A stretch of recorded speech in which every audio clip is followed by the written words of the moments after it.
যারা অত্যাচারিত হয়ে নিপীড়িত হয়ে পাকিস্তান, আফগানিস্তান, বাংলাদেশ থেকে ভারতে এসেছো, যারা শরণার্থী, এক কথায়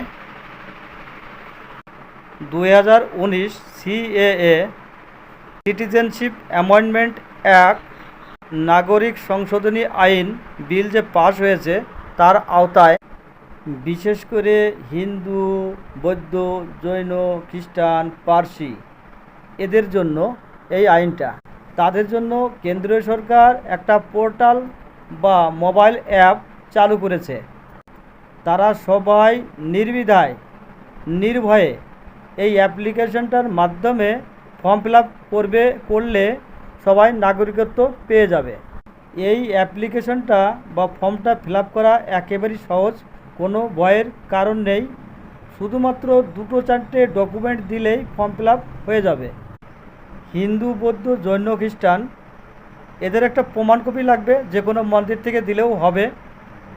এবং তুমি যে এলাকায় বসবাস করো সেই এলাকার মেম্বার, প্রধান, এমএলএ, এমপি যে কোনো ব্যক্তির থেকে একটা সার্টিফিকেট জোগাড় করতে হবে তুমি নির্দোষ, তোমার কোনো কেস নেই, এই বিষয়ে একটা ক্লিয়ারিং সার্টিফিকেট লাগবে। এবং তুমি যে ইন্ডিয়ায় স্থায়ীভাবে কিছু যাবৎকাল বসবাস করছো তার একটা প্রমাণ কপি লাগবে। সেটা যে কোনো কাগজ হতে পারে, Aadhaar card, voter card, ration card, electric bill, school certificate, এছাড়া আরও অন্যান্য বহু কাগজ, যে কোনো একটা কাগজ দিলেই হবে।